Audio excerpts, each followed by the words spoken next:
नमस्कार, मैं रीमा प्रसाद इस वक्त की सबसे बड़ी खबर पे नजर डालेंगे। नमस्कार, मैं हूं आपके साथ मोनिका ठाकुर। इजराइल हमास की युद्ध दिन ब दिन लगातार और ज्यादा भयंकर और भीषण होती नजर आ रही है। ईरान ने 48 घंटे का युद्ध लड़ने की पूरी तैयारी कर ली है। 48 घंटे में ईरान 200 मिसाइल फायर करना चाहता है। 48 घंटे में ही ईरान अब इजराइल को पूरी तरह खत्म करना चाहता है। ईरान ने इस युद्ध के लिए एक बड़ी तैयारी की है। वो तैयारी क्या है, ये भी हम आपको बताएंगे। देखिए, इस तैयारी का एक वीडियो सबसे पहले इजराइल पहुंचा है और जब से इजराइल पहुंचा है तब से नेतन्याहू के सभी कमांडर बैकफुट पर नजर आ रहे हैं।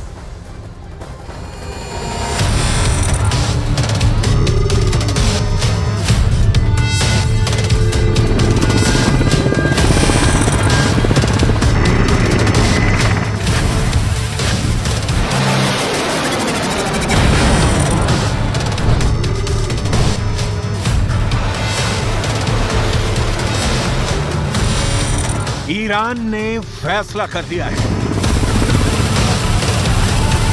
ईरान ने ताकत की नुमाइश शुरू कर दी है।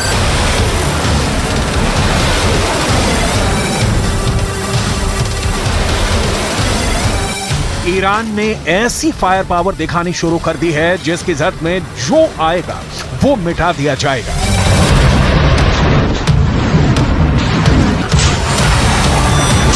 ईरान बताना चाहता है कि इजराइल से वो टक्कर लेने के लिए तैयार है, लेकिन क्या वाकई ऐसा है कि ईरान अब इजराइल से युद्ध करना चाहता है? क्योंकि गाजा से युद्ध निकलकर बाहर फैला तो खतरा तीसरे विश्व युद्ध का जताया जा रहा है, जिसकी आग में पूरी दुनिया जलेगी।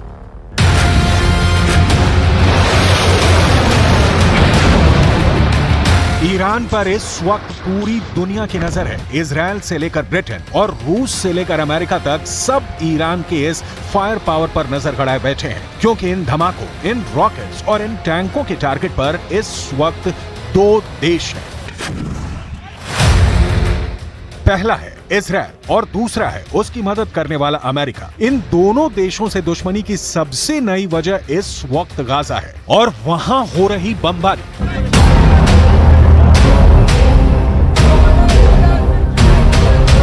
गाजा में इजराइल की बमबारी की वजह से 8,000 से ज्यादा लोग मारे जा चुके हैं। कब्रिस्तान नहीं बचे हैं। लोगों को एक साथ दफनाया जा रहा है। गाजा की हजारों इमारतें इजराइल के बम से तबाह हो चुकी हैं।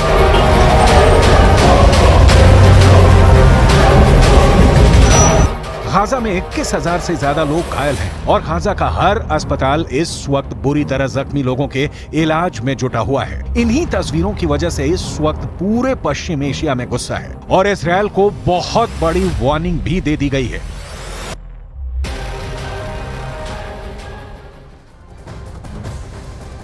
ईरान, तुर्की और सऊदी अरब इन दिनों इजराइल पर आग बबूला है। तुर्की ने कहा कि इजराइल गाजा पर बमबारी वाला पागलपन बंद करे, तो सऊदी अरब ने भी ये कह दिया कि इजराइल गाजा में घुसने की कोशिश ना करे। इसका अंजाम बहुत बुरा होगा।